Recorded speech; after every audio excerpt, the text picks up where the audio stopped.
You are listening to Dove Valley Deep Divers with Erick Trickel and Lance Sanderson. Ball comes out of the hands of Newton.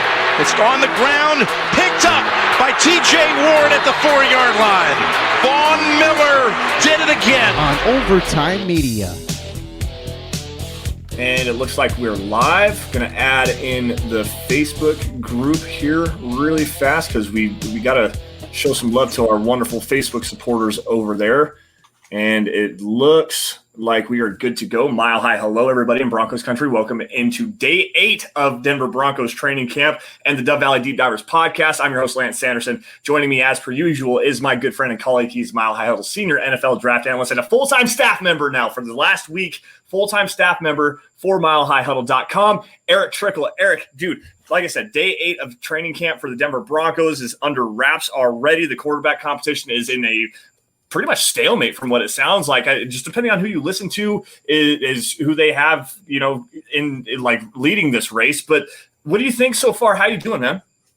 Well, I mean, the reason why, it just depends on who you're listening to. It's just to keep it secret that I'm going to be the starting quarterback for them this year. So that's all it is. But no, I mean, the battle's going how we expected it to. If you just listen to the coaches, this wasn't going to be decided in the first week of camp. It wasn't going to be decided by the first preseason game. It's going to be a long battle. It's going to take all month long. So nothing should be surprising about that. Other than that, I'm doing extremely good, man. Getting this first week down of being a full-time staff member for MHH has been awesome. My week has definitely been all kind of mixed up, not having to get up and get ready for work or everything like that. And I actually completely forgot today was Friday and that we had our show until I get a message from Chad saying, "Hey, what's your guys' topic for tonight?"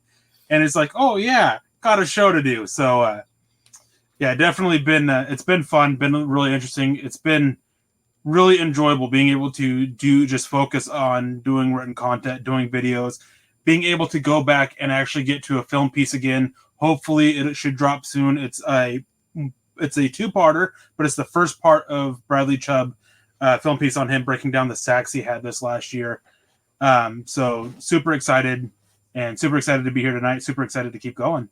Man, I'm looking forward to that Bradley Chubb piece, man. I tell you what, that sounds like a hell of a piece to kind of do some. I mean, I did something similar with the Jerry Jeudy piece that I did a couple of weeks ago, just breaking down the drops, that he had last season, breaking down what went right, what went wrong, and everything. And it went over really well. I got a lot of positive feedback on that on my Twitter account. You guys can find me at Sanderson MHH and for Erick at Erick Trickel. It was a great to be able to sit down and do something like that. Now that we're done with the move and we've got everything kind of settled in, I'm finding some more time to be able to focus on some written content myself. So I'm glad to be back in the saddle and being able to do this. And perfectly timed out for us. I mean, training camp's well underway. There's a lot of news to break down for you guys. We're going to get into that here in just a couple of minutes. But before we get started on that, got to run by some matters of business. Of course, you guys are watching the Dove Valley Deep Divers podcast. You guys can find me again on Twitter at Sanderson MHH, for Erick at Erick Trickel. Guys, the podcast account is at DVDD_pod. That's where you're going to find out what we're going to be talking about every single week. While you're at it, guys, follow at Mile High Huddle. This is where you're going to get instant news and analysis on your Denver Broncos from your favorite Mile High Huddle personalities, including myself and Erick, Nick and Carl of the Building the Broncos, Chad, Zach, Luke Patterson, Kenny Booker, Mike Evans, the whole gang. Anything that drops on your Denver Broncos, including opinion articles, quote pieces, film breakdowns, you're going to find that at Mile High Huddle on Twitter. Facebook supporters, make sure you guys go to facebook.com and click the blue Become a Supporter button because, guys, we're actually really excited about this. Chad was just talking about this to us earlier right before we went live. We're trying to get to 500,000 subscribers on the Mile High Huddle Facebook page. And if we get to that goal, Mile High Huddle is going to be auctioning off a Von Miller jersey to the Facebook users who donate stars. So, guys, get your star donations in. We have a live tracker of that. In fact, I have the top 5 of those star donations up here right now. Obviously, Zeus McPeak up at the very top, Michael Ronquillo, who's been a very big supporter of the show, Travis Weber as well, Claude Riley, Andrew Lamp, everybody. Thank you all for all of your donations. It means a lot. And without you guys, we couldn't really do what we do, which is cover the Denver Broncos. So, guys, if you have any stars, any comments, any questions for us you want us to get to throughout the course of the show, make sure, especially if you're on Facebook, drop some star donations, get yourself entered in to be able to win that Von Miller auction jersey that we're going to be pulling out once we hit 500,000 subscribers. So with that, now, Obviously, the first thing that you have to talk about when it comes to the Broncos training camp is the quarterback battle. We're not going to do that. We're going to flip the script around just a little bit. We're going to talk on the defensive side of the football, specifically the first team defense. Now, Eric, I have been hearing majorly impressive things about this defense. Even though they're allowing a lot of yards, they're allowing these quarterbacks to kind of move the ball just a little bit. They're really gripping down in the red zone. And once again, Vic Fangio's red zone defense has been the number one defense in the NFL for back-to-back seasons. And again, it looks like it's heading in that direction. Now, Eric, what do you think about this Broncos defense? What have you been hearing specifically? I mean, this defense, Vic Fangio's whole mantra is bend but don't break. You can give them yards. If you're going to let them score, try to keep it to 3. And so far in practice, I mean, the other day practice ended with 2 move the ball drills where they intercepted it in the red zone. They have multiple interceptions in the red zone. They're stepping up. They're living up to this mantra, getting that ball away from the offense in the red zone, keeping them from scoring. I mean, and this just screams potential for this defense. And it's worth noting that neither of these quarterbacks in this quarterback battle have done well against the first unit. They both have struggled. Yep. They've both turned the ball over. Like, it goes a big way as to why neither of them have really separated. But one great thing about this as well with this defensive front is that they've been able to insert a couple other people. I mean, Justin Cernad's gotten first-team reps. McTelvin Najim's gotten first-team reps. Caden Stern's gotten some first-team reps. And if I remember right, the new guy, Ferris, Rojesterman Ferris, I think is his name. Yep. He was able to see some first-team reps, and his first practice was Monday, and I think he got it on – got a couple reps on Tuesday, I think is when it was. It was Wednesday. Wednesday, he got in on the first-team defense on Wednesday, yep. Yeah, so, like, it's just great to see these guys to step up and make an impact and be able to get to this point where it's starting to look like this defense has some depth, especially after last year where depth was such a big problem.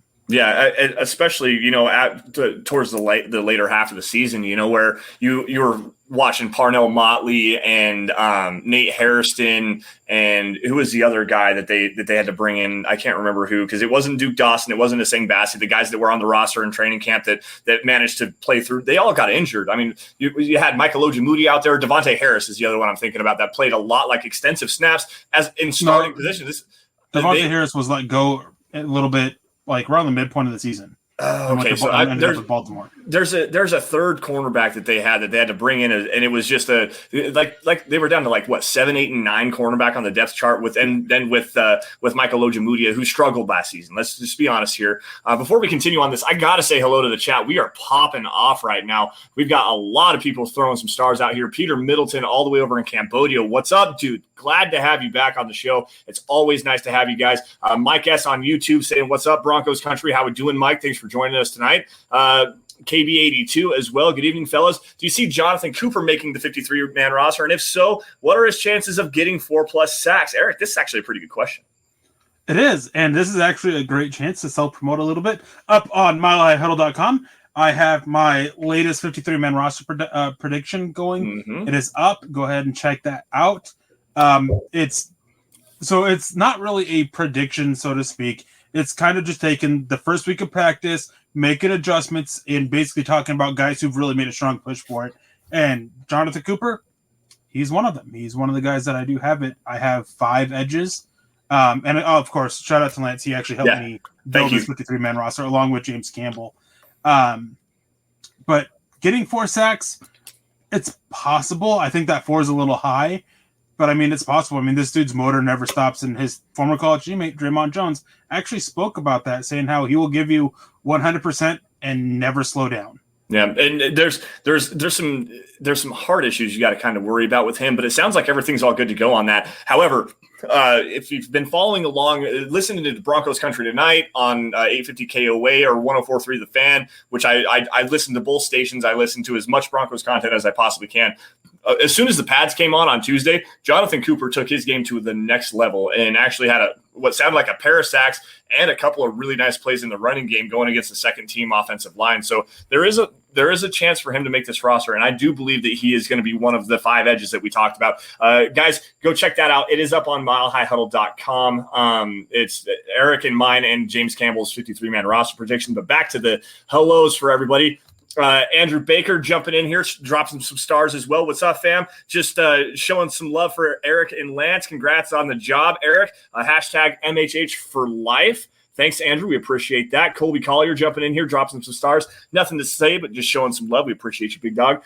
Gary Leeds Palmer as well. Dylan Von Ars running some stuff behind the scenes here for us tonight as well as a moderator. We appreciate that. Relo Takeover. Kenneth Patterson jumping in here. Ruben Guevara Jr. jumping in here. Do you guys think that we regret drafting Bradley Chubb over Josh Allen with the big news today about him signing that long-term extension? It's hard to argue against it. However, there's the one big argument about this is with the turmoil of the Broncos coaching staff and changing offensive coordinators and the way that Josh Allen played in his first couple of seasons where he did show limited growth, but he did show growth. Would he be the player that he is now outside of, playing underneath Brian Daboll for 3 seasons? That's a good point. And I don't think he would be. It always goes to mention when these quarterbacks end up making it big, just how impactful the coaching staff is on them. And that's the same to every position. And Josh Allen, if he went to Denver with everything that was going on, I don't think that he would end up being a successful quarterback. They still struggle to really build around the guys that they have extremely well. And they just so much overturning of the coaching staff that you just don't have not necessarily the stability, but the right people in place to help him, like the Bills did. So I don't know if there's regret, but I mean, I don't think that but at the same time, I think there's a little bit regret. Like, it's kind of a weird situation. I think that they know these things, that they probably didn't have the same stuff. And if they wanted him, they had their chance to take him and they passed, obviously. But at the same time, it's like, maybe if they took him, he still ended up this way. Like, it's a weird position to be in. It's not too dissimilar from Tom Brady being that 6th-round pick, becoming what he is. Does every team sit there and regret passing up? A little bit, I'm sure. Yeah. But would he have been the same thing if anybody else selected him earlier?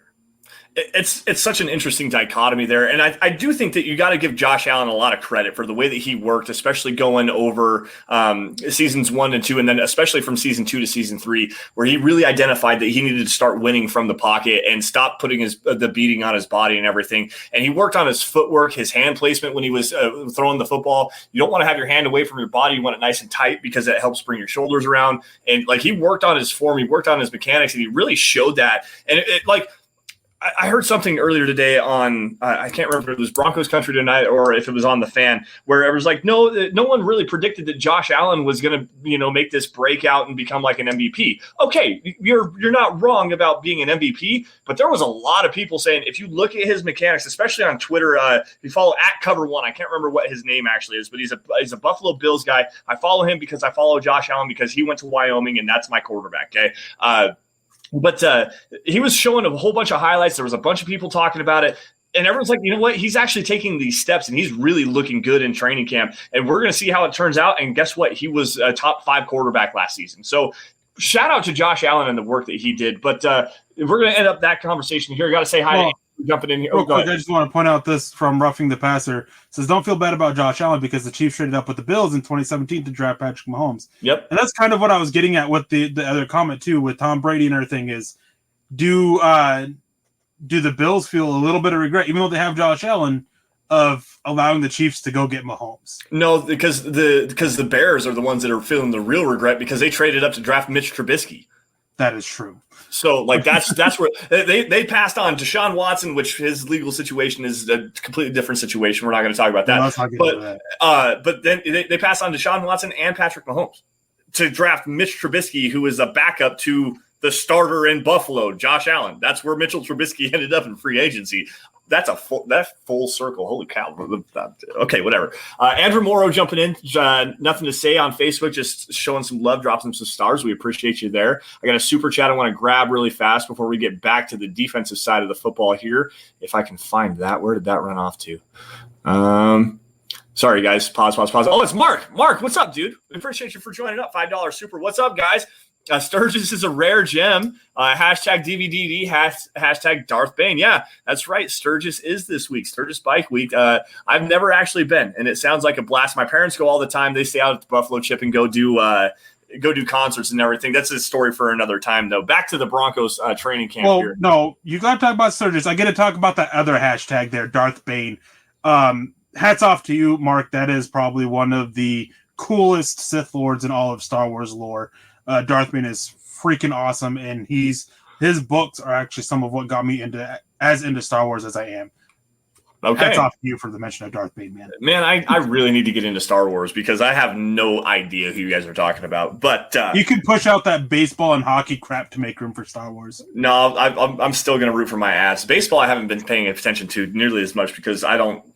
Man, screw Dick Monfort. That's just all I have to say about that. All right. Broncos football. That's what we're here to talk about. We're going to talk about Broncos football. First team defense is actually playing very well. We were kind of breaking that down just a little bit. Something that you guys really need to pay attention to is this interior defensive line and the rotation that they have with Draymond Jones and McTelvin Agim, because those two guys are standing out all the time. And shout out to Marquise Spencer, who he actually had a leg injury today. We're not sure the extent of that. He walked to the trainer's room underneath his own power, and I don't think he was seen at practice again. So we'll kind of find out something on that. If anyone has a update on Marquise Spencer, put it into the chat for us really fast. But Draymond Jones is damn near unblockable going against the second team offensive line and even the first team offensive line. And McTelvin Agim, he's actually taken on that Shelby Harris role where he's knocking down passes at the line of scrimmage. He had 2 knocked down in the same practice the other day. Both of them resulted in interceptions, and one of those was one that he caught. One of them was an interception. One of them was almost an interception. Okay. So I misunderstood that. Regardless, so he's getting his hands on football. He is taking a big step in the running game, and his pass rush, that first step to explosion that he had back in Arkansas, he's showing it at this level now, and he's actually becoming a legit threat as a rotational pass rusher for this defense. This pass rush is going to be scary on the inside, man. Well, and it's funny that you're talking about the defensive line. I actually just recorded a video about this, focusing on both lines and more so the guys behind them, Mike Munchak and Bill Kohler. Well, the Broncos on both sides of the ball, they want to win up front. They want to run the ball. They want to win with as few pass rushes as possible. The growth we're seeing from Draymond Jones, I think he can really push 10 sacks this year. McTelvin Agim, I don't know. I mean, maybe not over 5 sacks, but like maybe 7 at most, like getting his hands up. They can get a lot of pressure with fewer pass rushers. It's going to be very scary. I mean, they're built to win in the trenches right now. So a lot's going to be a test on these two coaches, how well they were able to develop these guys. And stay tuned for that video and that article. It should be out coming probably sometime this weekend. Yeah, looking forward to that. Speaking of the offensive line, I want to grab this from Jody, who just wants to troll me and Eric for sure. Jody has always been this Garrett Bowles guy and talking just all this mess. Between him and Mark, shout out to Mark again. Eric, how is Bowles doing? LOL. He's actually playing very well. He's been playing. He's been playing incredibly well. He's been doing extremely well in practice. And actually, on Bowles, I think one of the best things about him is that he really seems to have taken this mentor type role, especially with Calvin Anderson, who he calls his little brother. That's great to see. It's the next step of growth from Garrett Bowles that I wanted to see anyways. But he's still got to go out there and play at a high level and has to do that more than a year that had so much going on outside of it. But I mean, there was no denying that he made a lot of technical improvements and breaking down his tape. It was easy to see. Yeah, we saw that coming out of 2019, going into 2020. You and I both said that he was going to take a next step forward, and he did. And you were talking about steps in maturity and steps in leadership and everything. Obviously, taking Calvin Anderson under his wing, that's a big deal. They're roommates. I mean, Calvin Anderson lived with Garrett Bowles for a long time. And I think it was throughout training camp last season for sure, and maybe even through. And they spent time this offseason. They spent time living together this offseason. Okay, so I didn't know that part, but I did know they lived together last year. Another thing that I want to see, that a lot of people wanted to see from Garrett Bowles, was accountability.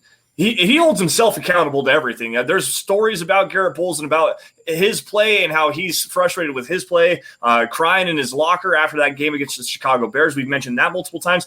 But something that I saw, and it was actually on Wednesday, because they were off yesterday. On Wednesday, Drew Lock threw a red zone interception to close out the move the ball period that they had, and Garrett Bowles was visibly pissed off. He was like very, very, very frustrated, very mad. Actually was probably the most mad person on the field because he worked they worked that offense all the way down the field and had an opportunity to score a touchdown. And Drew Lock had another boneheaded red zone interception like he's wont to do.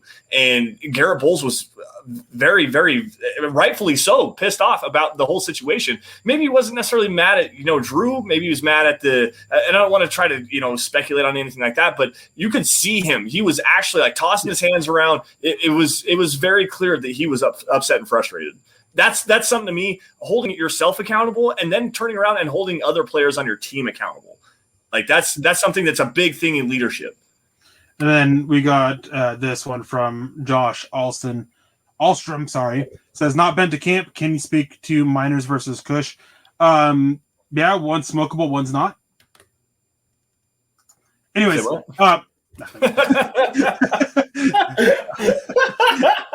I can't believe I just said that while we were live. But anyways, there's no competition there. Lloyd Cushingberry has made big strides forward, showing up in camp a little bit. I mean, last year his play was really soft, and he just had to take this big step forward.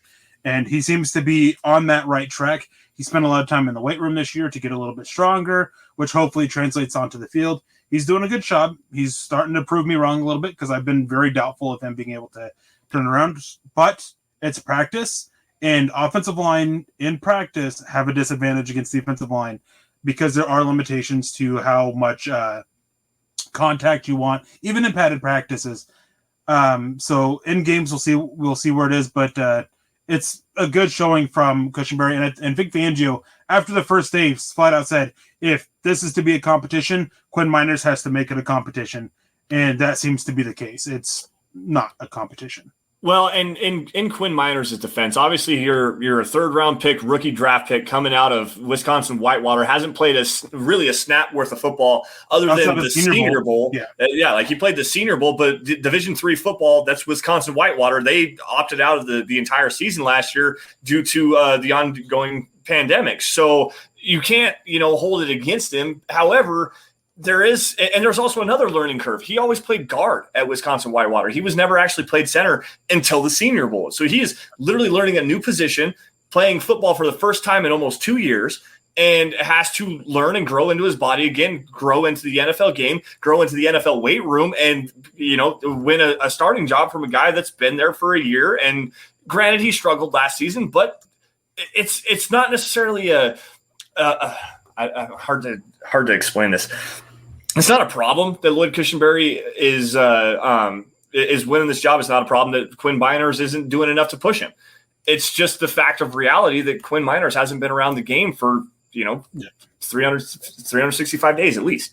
And then also on top of that, with Quinn Miners is the Broncos. They want Cushingberry to win this. Cushingberry, yep. I know there's been a lot of talk that he can play guard. He can't.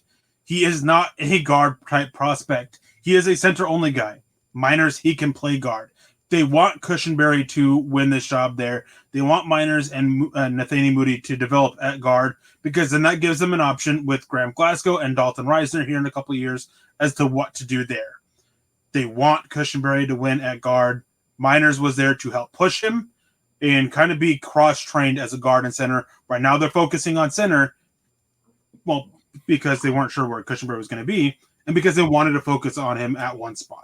Yeah, and which makes sense. I mean, if you're drafting the guy as that competition for the center spot, leave him at the competition for the center spot. Let him, he's drinking through a fire hose, guys. I don't know if you ever heard that thing. Imagine that, trying to drink through a fire hose. It's the worst thing in the world. That's where. I believe there's a Family Guy episode where they do that, and it just like takes all the skin and everything as just a skeleton. Exactly. Like I couldn't even imagine even trying it. But that's absorbing way too much information and trying to learn a new offensive system, learn a new position. There's a lot that goes into it. And Quinn Miners, I like Quinn Miners a lot. I think that he's a physical player. He's gonna have a role in this offensive line sometime in the near future. I just don't think it's gonna be right now. And real quick, there's talking about Quinn Miners. There's one comment I want to make going back to drinking out of a fire hose. Maybe we can get Nick to do it, and he can tell us how it feels. He is the one that likes to do a lot of science experiments, so he might be willing to do that. And anyways, Jody Moncrief says, and lose the belly, talking about Quinn Miners. And a lot of interior offensive linemen, they have a big belly. It's not uncommon. It actually is very beneficial for them because it helps with their center of gravity, actually. Yep. And why would you want to take away from his mantra that he's grown a brand? He's grown a brand. It's the belly of the beast, the gut. He has merchandise for his belly, and I want to see it more. It's glorious. That dude, when he was at the Senior Bowl doing that. No, I'm good. Thank you. I appreciate the candor there, but let's just not. Michael Ronquillo jumping in here, one of the guys up on the leaderboard as far as the most stars donated to the Mile High Huddle Facebook page. Michael, good evening, man. Appreciate you for joining us here. Let's see here. Last little notes on the defensive side of the football that I have here. Obviously, the quarterbacks have been struggling, but another thing is here, Justin Cernan has been playing a lot. Josie Jewell has an injury right now. I'm not sure what it is. I just keep missing the updates on it. But I think it's a groin strain now that I think about it. It's a groin strain. But Justin Cernan, in lieu of Josie Jewell's absence, has been showing out in practice. He's been going sideline to sideline in the running game, has been covering tight ends very well. He's actually starting to carve out a niche again, like he did last season, where he could be a big player for this Broncos defense on passing obvious passing situations. I think he's got to bulk up just a little bit and get a little bit stronger in the running game, but he is putting himself in the right position from the sound of it. Who was that? Justin Cernan. Oh, yeah. I mean, he's doing well sorting through the trash and making plays, but, yeah, he's just got to do better when he takes on blocks. He's doing well in coverage. He did have a bad bite on a play action that went for a big play for Noah Fant, but he's doing well, and there's a lot of praise from him. And he was getting a lot of praise last year. John Houston came in with the $4.99 super chat saying, someone posted the coaches are leaning towards Teddy. Can you validate that? So we passed on Fields for Teddy. Is Drew looking that bad? No, they passed on Fields in hopes they would land Aaron Rodgers. Yeah. And the coaches, they are leaning Teddy Bridgewater simply because he's viewed as a little bit safer, not as high variance as Locke is. And often, I've noticed this a lot. Often when you talk about Teddy Bridgewater being safer, it automatically goes to interceptions. That's not always the case. It's just the variance about it. Such high variance about it. I mean, you have Teddy Bridgewater and then you have Drew Lock. Like, your highs are up here for Lock, but your lows are way down here. Whereas Teddy's just kind of in this range. That's what I mean when I talk about Teddy being a little bit safer. Yeah. And the thing is, and Lance had a tweet about this, and may as well jump into it since we've had a lot of it is not a good thing that with Teddy Bridgewater being who he is, he's not going to change. He's not going to really grow to be more than what he is. It is not a good thing that Drew Lock has not really separated himself from the competition. Going in today, I did have it as a slight lead for Drew Lock, but now they're basically neck and neck. Teddy Bridgewater, he was the better quarterback today. And it seems like after the few interceptions that Lock has thrown over the last few practices, that he's just kind of gotten in his own head, is playing very reserved, and he's now being checked down Teddy. And Teddy Bridgewater is making plays downfield. Now the passes aren't always the best passes, but he's putting it where only the receiver can make a play. Which is what you want to see. And the worst thing about it is how those interceptions came between the two of them. So really no one's ahead, but I do think that the coaches, they are wanting Teddy to win this.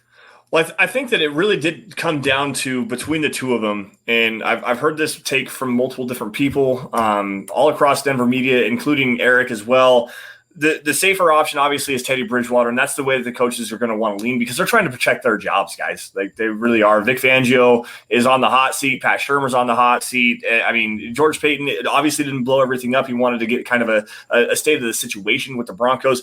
But if it's close and no one's really separated themselves from winning this competition just flat out right, like, it's obvious that this is going to happen this way, they're going to default to Teddy Bridgewater. He's the veteran. He is the safe option. Is like Erick said, he is kind of more of a level playing field. You have a little bit of highs, a little bit of lows and stuff like that. Whereas Drew is that guy that's always up and down. You never know what you're going to get.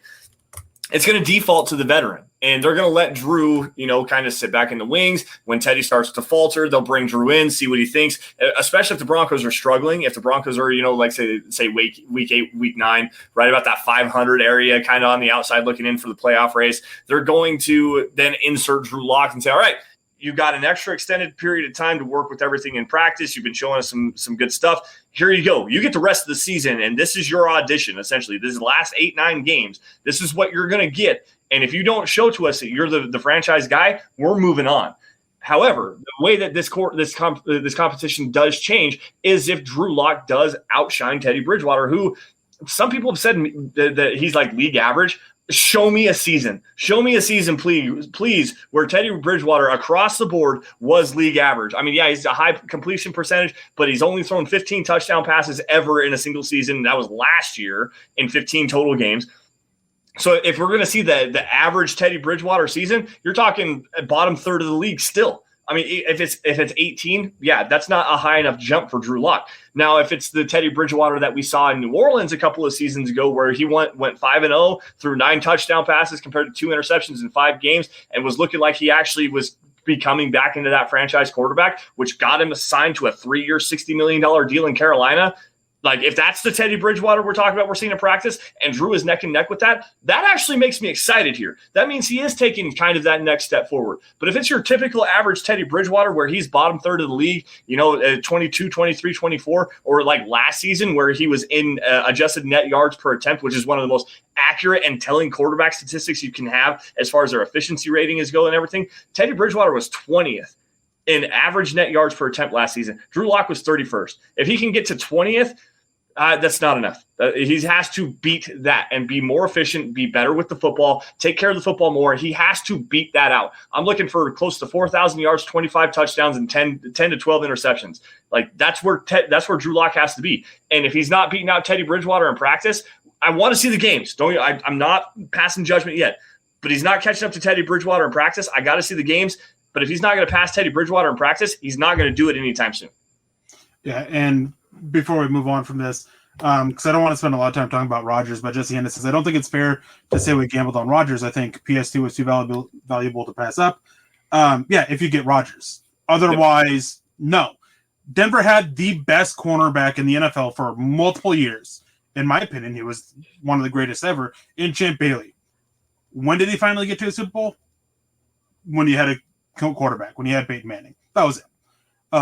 So even if Surtain is able to hit that level, and I think Surtain's ceiling isn't quite that high, but even if he's able to get there, it's still not as valuable as a quarterback. And especially a quarterback like Justin Fields, who's been killing it in training camp. And I know there's going to be a lot of people, well, it's only training camp. Well, it's the same thing for Surtain. Let's see what they do in games. I know in a later comment, Jesse, you mentioned how Surtain was a can't-miss blue-chip prospect. Really, there's just no such thing. I've seen so many blue-chip prospects fail. Like, it's no such thing. Surtain is looking really good. I was very low on him, but I wish him success. Denver drafted him. I wish he reaches the ceiling of being a really good corner in the NFL. Mm-hmm. Let's just see it happen in games first before we start crowning him as that such in training camp. Same with Justin Fields. Like, I know that there's a lot of people that really want a Justin Fields that are sitting there saying, well, look at how good Justin Fields is doing. Well, let's see what he does in the actual games first.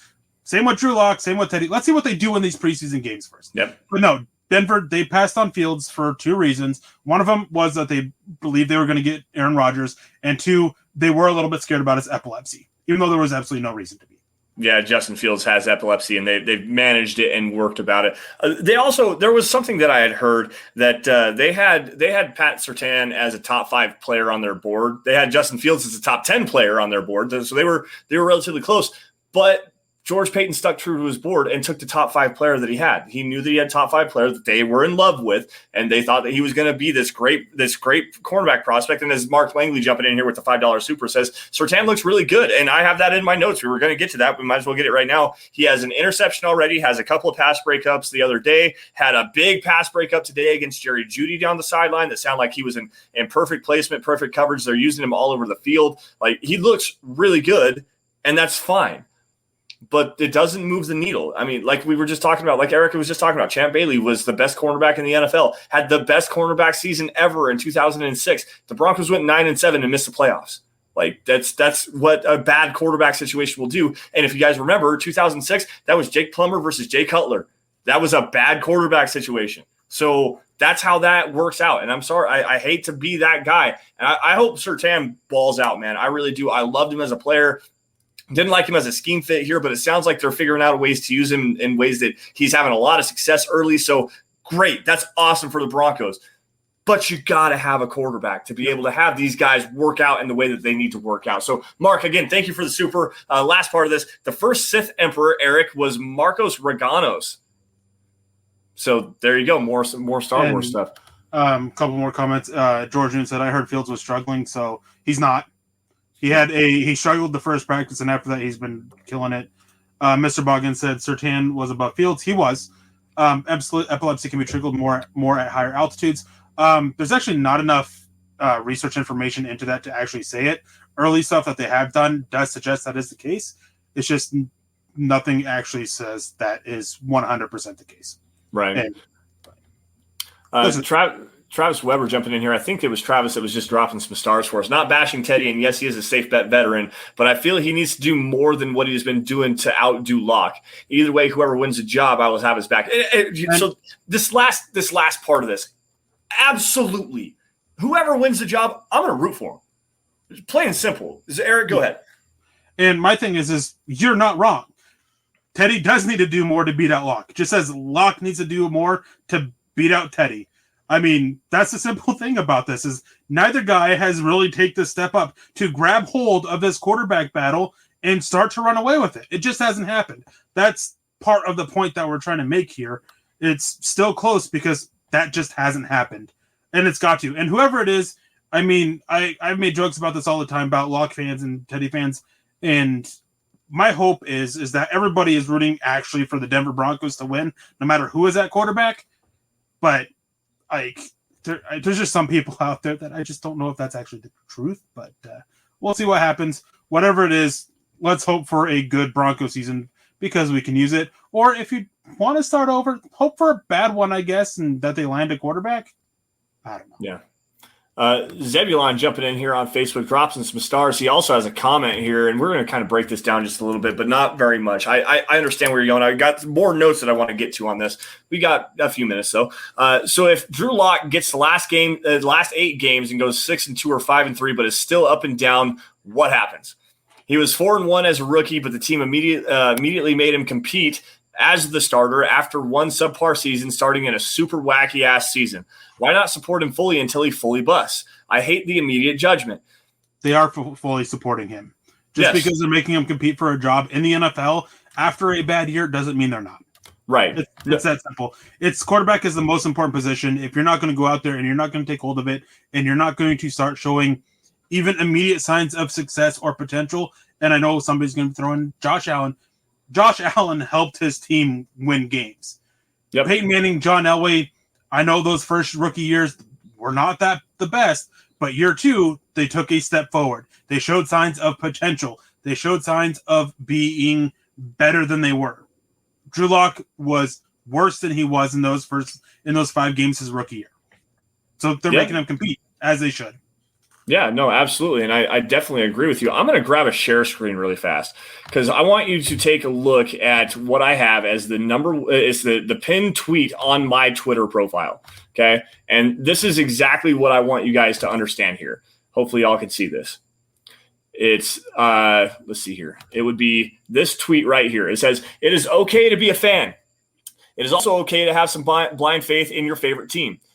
But also at the same time, it's okay to be critical in your analysis of how they're performing while also wanting what is best for the team." Just some food for thought, okay? So with that, guys, let's see, where am I at here? Okay.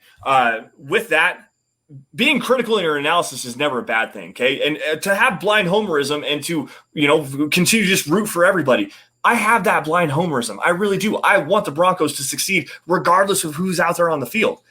Where I get critical is how the team is performing. It doesn't matter who is on the field. If the team is playing bad, if the quarterback's playing bad, I'm going to be critical of that. And that's what we've had for the last 5 seasons, going back to 2015 even. Because Peyton Manning and Brock Osweiler, they didn't play very well at the quarterback position. I was critical of that as well. And the Broncos won the damn Super Bowl. Over the last 5 seasons after that, 4 in a row seasons, we've missed the playoffs, guys. This team is hovering below 5. Like, they're terrible. They are absolutely terrible. Go be a Raiders fan, hater. Right, exactly. And the gatekeeping has to stop too. Like, you can have blind faith in your team, and that's fine. And you can want Drew Lock to succeed. I want Drew Lock to succeed. I want him to. He was my number 2 quarterback in that class behind Kyler Murray. I was comfortable with the Broncos taking him at number 10 overall. I wanted Drew Lock. I want him to succeed. There was no bigger Drew Lock hunk on this website other than me. That was my guy. I want him to succeed. Plain and simple. Quick, going back to the chat here, I know we have a lot more that we want to talk about, including Trinity Benson, because I actually want to beat my chest about Trinity Benson. Yeah. Mm-hmm. Jay says, congrats going full sports writer, by the way. Thanks, Jay. Thank you, Jay. I appreciate that, man. It's definitely been a joy being able to wake up and just spend time with my daughter every single day. Come into my office, do some work, and then being able to just go and get a nice little break. Very nice. I see a couple comments from both Trevor and Jay about future quarterbacks, Malik Willis named specifically, and others in the case of these quarterbacks fail. We'll save that for another date. Yeah. Definitely right now we just kind of want to focus a little bit on training camp. Kenneth Patterson comes in and says, separation comes in preseason games, not these ridiculously soft practices. Not true. You guys start showing separation in practice. Like, if you're going to show it in games, you got to show it in practice as well. Yeah. That's part of being an NFL quarterback. So the problem that I have with that statement, not in these ridiculously soft practices, first off, I don't think anything about football is soft. If they're not going to the ground or whatever, like, that actually kind of triggers me just a little bit. So sorry about that, Kenneth. I don't want to just come at you like that. However, you do see that separation. Like, quite honestly, if you're in a quarterback competition and there's no separation, that means you don't have the guy. Like, this is going to be terrible. Do you think that – I mean, let's even go to, middle-of-the-road quarterbacks. Kyler Murray, who is probably not the best pocket passer in the NFL, do you think that their backup quarterback looks anything close to Kyler Murray? No, because he's the guy. When you have the guy and that's the guy that is literally showing himself to be your starter, you are going to know it, okay? And you're going to see it in practice, not just the games. You're going to see it in practice. You think Aaron Rodgers looks like Matt Flynn? You think that Russell Wilson looks like whoever their backup quarterback is? You think that Justin Fields isn't showing out in Bears camp right now, showing that he can be the guy over Andy Dalton? Or how about Trey Lance, who is showing that he can be the guy as a 3rd overall pick over Jimmy Garoppolo, who's been in the league for 7 seasons? And I just want to point out is, like, Tim Tebow didn't show up in practices, showed up in games. Like, okay, that's one very big exception because how he showed up in games wasn't as a quarterback. Paxton Lynch never showed up in practice, never showed up in games. If you have what it takes, you typically show it in practice.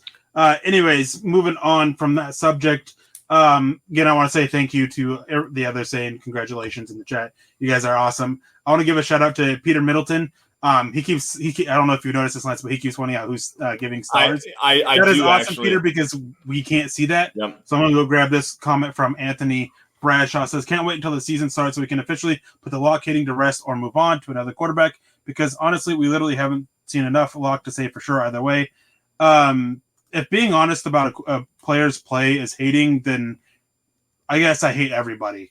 Like, this whole thing of hating a player when you just are being honest about your evaluation of what's out there on the field, it's got to stop. I mean, like, it's not hating. Lance went on his tirade about how he had Lock rated so highly he wanted number 10th overall.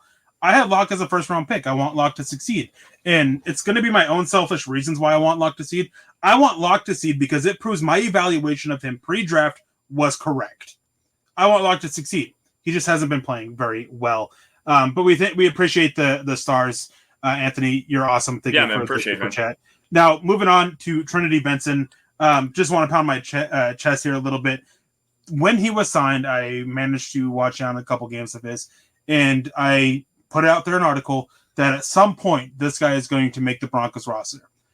Now, it's not to a point where we can say, oh yeah, he definitely is. But he definitely is making a case for it. Trinity Benson, every day in practice, has been making big plays. Yeah. And then I got to step back because Stoney Neff comes in and says, yet the coaches say Locke has showed huge improvement. Locke is going to start, and he's not going to be nearly as bad as you two want him to be. We don't want Locke to be bad. Locke being bad is the worst thing for the Broncos. If he ends up not being as bad as we think he will be, then great, because that's the best thing for the Broncos. Yep. And this huge improvement that he was showing in camp, he's not showing it anymore recently.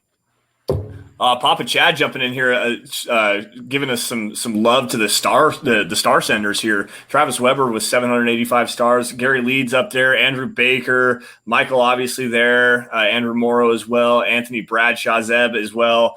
Thank you all again for joining us, and thank you for donating some stars to us. We really appreciate that, guys. Without you guys and jumping in on the shows and having a conversation with us, we really couldn't do what we do best, which is cover your Denver Broncos. And speaking of covering them, Trinity Benson, as you said, has just been making plays all over the place. But probably one of the biggest storylines that's come up over the last 4 or 5 days. I think he was signed on Monday. Is a cornerback out of Hawaii, Rojesterman Ferris. Has been making massive names for himself. We talked about him just a little bit earlier. That's the guy to watch on this Broncos secondary. That's the down roster guy that could potentially make the roster. He has 2 interceptions already. Had another ball hit off the back of his helmet that Drew Lock threw. It has been. I think he has another 2 or 3 different pass breakups. Getting some first team reps as well. So between Trinity Benson and Rojesterman Ferris, those are probably your 2 guys that are down roster guys that really have a good shot at making this roster. To flip to the other side of the football really fast, the offensive side of things, Cortland Sutton has been starting to come on as of late. After the first couple of practices where it looked like he was really limited, Vic Fangio said right before the onset of training camp that they were going to kind of monitor him, manage his usage, and see how he kind of reacted and everything like that. Seems to be working really well because on Wednesday, apparently, Cortland Sutton, even though Jerry Jeudy is still out there, Cortland Sutton was the best wide receiver on the field, man. And he had a gigantic one-handed catch on a ball that was thrown behind him. So it sounds like Cortland Sutton is starting to come around, which means that this Broncos offense has another deadly chess piece to use just so long as one of the quarterbacks can hit him, man. Eric, what do you think about Cortland Sutton? I mean, it's not surprising. I did an article about early risers, and I got some heat because I had Cortland Sutton on there as a guy who's not really rising up. And in it, I mentioned it's because he's had a slow start as he's working back from an injury, which that's the case. It was expected for him to have a slow start, which I said in the article. And the issue was the reason why I had him down is because Jerry Jeudy had stepped up so much. Had his first drop of training camp today, by the way. I don't know if anybody saw that. Yeah. KJ Hamler was stepping up. Trinity Benson stepped up. A bunch of guys were stepping up. So not having Cortland Sutton start off hot, well expected, was a little bit hurting to his stock overall because now these quarterbacks have not necessarily more familiarity. That's not the right way to put it. But have more comfort at this time throwing to these other receivers. So, I mean, it's great to see it and have it back. And there was a super chat. I want to see if we can go back and get it. It may have gone away by now. Let's see. It was it's from Mr. Boggins. I was going to say it's from Boggs. He said, Zach Kelberman says Nathaniel Moody and Javonte Williams start midseason. Do we agree? Not for Nathaniel Moody. I don't think he'll start unless he gets hurt.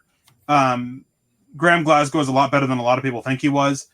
Nathaniel Moody, he was drafted for year 3, year 4, not year 2. Javonte Williams, that really depends on what happens with Melvin Gordon. Does he get hurt? Does he fumble it away? At that point, I think Williams can overtake, but Melvin Gordon, he's really put in a lot of work. He's really shown improvement, so we'll see what happens. Jesse Hanna says, Nathaniel Moody seems to be giving great competition at right guard. Have you guys been seeing the same improvement from him?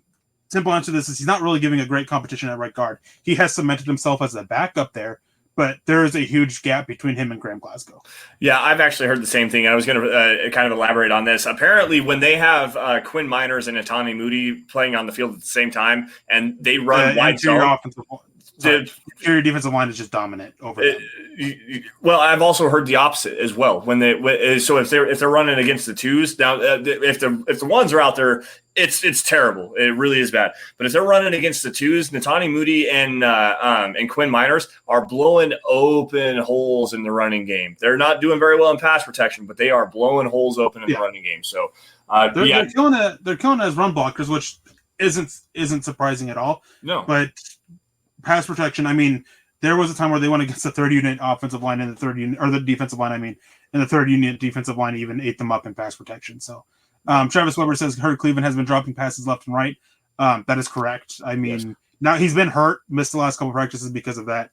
But it wasn't a good start, and it's why, and I think this is a good time to pull it up. Talked earlier about my 53-man roster and going to look specifically at wide receivers. the fact that Cleveland is dropping passes is exactly why he didn't make it for my receivers. Obviously, the first 4, no shockers there, but Trinity Benson and Kendall Hinton, I have both those guys making it. I think that Deontay Spencer, he hasn't shown enough to really improve on offense. Obviously, special teams is a good chance for him to make it. They're trying to get KJ Hamler to win that job. Mike Boone, they're working with as a kick returner, but he's there as an option as a punt returner as well. Yep. They've made it very clear that they're not happy with Deontay Spencer. They want more. I've heard he just hasn't shown it yet. Maybe that changes. Maybe games will be telling. But Tyree Cleveland so far has not practiced himself to a roster spot. And neither has Seth Williams, because Peter Middleton, that comment from Travis Weber was in response to this question here from Peter. Seth Williams has not actually looked very good as well. He's had some success with the third team, and specifically when Teddy Bridgewater's throwing him the football, which is kind of wild to me because it doesn't necessarily click in my head. But when he's with the third string offense and Teddy Bridgewater's throwing the football going against the third string defense, he's making some plays there, but they're rotating everybody through so fast that you don't really get to see a lot of these highlights. The ones that you do see are guys like Kendall Hinton, who is making guys miss in the open field a lot. Trinity Benson's making a lot of big highlight plays. KJ Hamler, there was a question about KJ Hamler earlier. That dude's blowing up too. Like, this wide receiver core is going to be lethal, absolutely lethal with the only go as far as the quarterback takes them. Exactly. How are the edge guys doing? K-Hop jumping in here on YouTube. The edge guys, Von Miller and Chubb and Reed. Malik Reed was on Broncos Country tonight the other day, had a really good interview about that the other day. So make sure you guys go to check that out if you get the opportunity to. Von Miller and Bradley Chubb, they've been kind of rotating through, running Von slowly right now because they're giving him a lot of veteran days off. And Bradley Chubb just came back from that ankle surgery. He had bone spurs removed in his ankle, so they're kind of bringing him along slowly. I think he was off today as well because they just want to get him some more conditioning. He wasn't actually in team drills or anything like that. He was on the opposite field running sprints is what I heard. However, Bradley Chubb, when he has been out there in the limited time that he has been elite, like elite. He is always around the football. He's had multiple different pressures, has had at least what they call a couple of sacks where, they'll blow the play dead and whatnot. Bradley Chubb looks to be well on his way to becoming a breakout player for this defense. And then Von Miller, I haven't seen a lot about him. Eric, have you? Yeah, he's Von Miller. Okay. Like, he looks even better than he was last year, and last year it was the best shape of his life, which granted that's what they say every single year, but Von Miller, he's looking really good. In talking about the front three, it's very obviously those three, very obviously Miller, Chubb, Reed, but after them there seems to be a very clear pecking order for it. And Jonathan Cooper, he's really standing out. Andre Mintz is really standing out, and then there's Derek Teska, who hasn't quite really had that moment yet, but it's a good edge group. And talking about that 53-man roster at edge, we had both Cooper and Mintz making it. But Mintz is definitely one of those guys that he's like that 53rd guy that could possibly be that 54th. Yeah, and Judy jumping in here drops in some stars. Peter Middleton, dude, you're doing the Lord's work back behind the scenes. You don't even necessarily realize what you're doing to help us on this.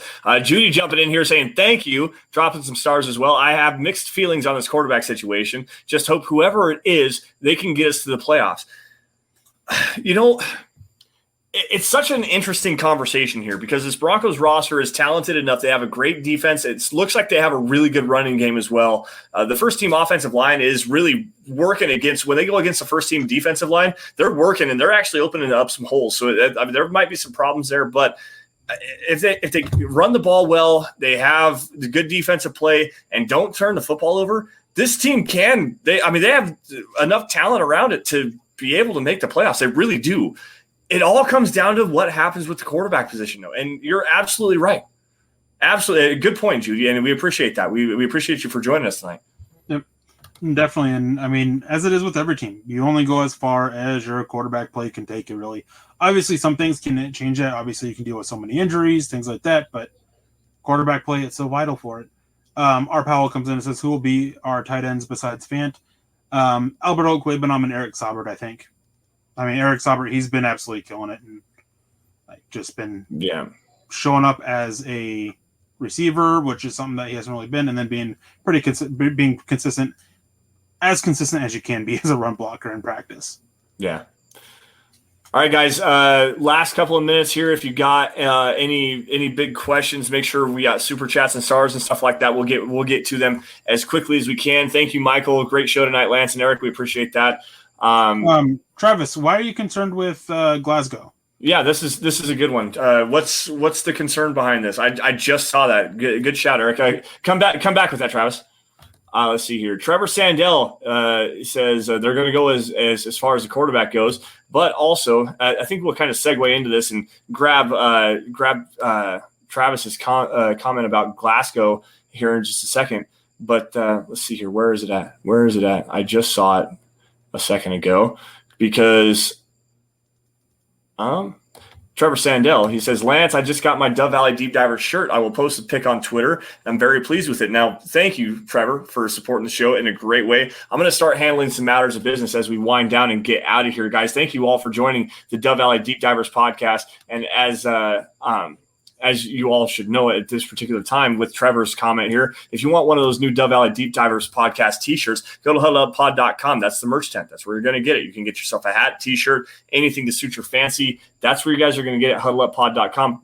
Now, guys, while you're out there, make sure you guys are following me at Sanderson MHH on Twitter, and for Eric, at Erick Trickel. Also, guys, at Mile High Huddle. That's the instant news and analysis, film breakdowns, opinion articles, anything regarding your Denver Broncos, especially covering training camp 50-50 with Teddy versus Drew. You're going to find that at Mile High Huddle on Twitter. Facebook supporters, make sure you go to facebook.com/Mile High Huddle. Click the blue Become a Supporter button. And also, guys, as we kind of alluded to earlier, make sure you guys drop stars on every episode you guys see, because if we get to 500,000 followers at the Mile High Huddle Facebook page, we are going to be auctioning off a Von Miller jersey for Facebook users that donate stars to the show. So, again, 500,000 subscribers, you get yourself entered into that auction for the Von Miller jersey there as well. And real quick, just to interrupt you, Travis came in. I just want to get this out here. So just haven't seen anything that has him shining. I'm sure it'll get better, but if the offensive line has my concern, that's very valid. I just want to say, though, that in unpadded practices, you're just not going to hear a whole lot about the offensive line just because they're at such a disadvantage. And then with offensive line, even in padded practice, no news is actually good news because it means that they're not giving up big plays. Maybe they're not having these big shining moments, but there hasn't been a lot about Garrett Bowles or Dalton Reisner either, which means that they're not making. They're just doing their job, and that's what you want to see. I saw some things about Garrett Bowles the other day. Had a one-on-one rep with Bradley Chubb and stonewalled him, so that was a good thing. But then Chubb actually got him back with a sack later in the practice. As far as Graham Glasgow is concerned, I haven't seen anything there. Dalton Reisner seems to be pancaking people, and then Lloyd Cushingberry actually had a big pancake block the other day. Really, the only question mark is the right tackle position, and it seems as if there's actually a real competition there between Calvin Anderson and Bobby Massey. Like, depending on the day, who starts the day, it really does depend on who is playing better there. So and it depends on if Miller is playing or is practicing or not. That's also very true. Anyways, to finish this up, guys, if you guys are not fancy to, become supporters where you can get the Trickel Zone, where you can get Kelberman's Corner, that premium content on the Facebook page, or you don't want to, get some merch or anything, it's fine. That's great. But you guys all should be doing this. Subscribe wherever you guys are watching this, whether it's Facebook, YouTube, Twitter, Twitch. If you subscribe on Apple Podcasts, wherever you guys' podcast material, you're going to find this. Follow at Mile High Huddle. Subscribe to at Mile High Huddle. Like every video you guys see, whether it's on YouTube, Facebook, Twitter, Twitch, does not matter. Like every video you guys see. And if you love it, share it. That is the most organic way that you can help grow the show, because it gets in front of as many Broncos fans as possible. If you have like-minded Broncos fans, you want to show what, hey, you've got this cool podcast, share it to them. And that helps us grow our following to do what we do best, which, as I've always said, cover your Denver Broncos. And if without you guys, we couldn't do it. So, and allows me to do it full time. Yeah, and Eric is now full-time. So that's Peter Middleton jumping in here really quick. Cameron Fleming, why no news on him? Because he's been inconsistent, very inconsistent. No, he's been hurt. He just finally got around to practicing 3 days ago? So I'd seen that he was inconsistent, and he hadn't really gotten a lot of opportunities. So that I didn't know that he was hurt. So that's my apologies. Yeah. I mean, it was sometime this week when he actually was able to get out there. So Okay, let's see. Let's run through one more quick glance at the chat. Cleed Torres says, if Messi is neck and neck with the former backup offensive tackle, that isn't encouraging. He's not really neck and neck, and it's not with the former backup. Well, I mean, I guess kind of it is. He's neck and neck with Calvin Anderson. Cameron Fleming is very clearly the number 3 guy. Yes. So the former backup thing with Calvin Anderson, he was an undrafted rookie free agent out of Texas last year. This is an up and coming guy, and they're very high on him. There's a reason why they gave him the first team reps on the opening day of training camp, the opening 2 days of training camp. He was playing with the first team exclusively. Then they rotated in Bobby Massey. Now they've got Calvin Anderson back out there again. He's playing very well, and he's got the athleticism to do it. He's got the physicality to do it. It's a big issue was hand placement and functional strength, which if he went into the weight room, and it sounds like they got Lloyd Cushingberry, who had struggles with functional strength. They've got him playing pretty well. If they did the same thing with Calvin Anderson, this could be a legit competition because Calvin Anderson's young. He's only going into his second year. Bobby Massey's 30. Or he may not be 30, it's 20, 28, 29, something like that. He's an older guy, older veteran, and is just kind of a guy. Calvin Anderson can develop into something, especially under Mike Munchak. So that's why you're not hearing very much about Cameron Fleming, because those 2 guys are really running away with this competition. So let's see here. We have just a couple of things that I saw earlier that I want to try to grab. Have you guys seen Pat Shurmur run split backs formation at camp? I have not. So full disclaimer, guys, I have not been to camp yet. I would love to go. I just haven't been able to do so. The stuff that we're bringing you is reports that we get from people that are at camp, or whatever video content that we get from the Denver Broncos. They put out on their camp webs, or on their Twitter account and on their YouTube account. They actually show a lot of practice for about an hour. It's live coverage on their YouTube account. You guys can go and watch any of it. It's still up there right now. If you go to Denver Broncos YouTube page, you can watch all this stuff and find out what we're seeing, to find out some of the takeaways. It's not the best video by any stretch of the imagination, but you can still see a little bit about what we're talking about. I have not seen anything run split backs from this offense yet, but it would not surprise me to see Melvin Gordon and Javonte Williams on the field at the same time. Let's see here. I don't think there was anything else. So, Eric, I think that's going to wrap it up for us guys on the Dove Valley Deep Divers podcast. Thank you all for joining us. And before we get out of here, Eric, any last words? No, just thank you guys for joining us. I will see some of you guys tomorrow morning for the Trickel Zone. Going to be more camp stuff. Not sure exactly focus on what yet. But thank you guys for joining tonight, and see you next week. Yeah, absolutely. Thank you all again for joining us on the Dove Valley Deep Divers podcast. You all stay safe, take care, have a great rest of your weekend, and as always, go Broncos.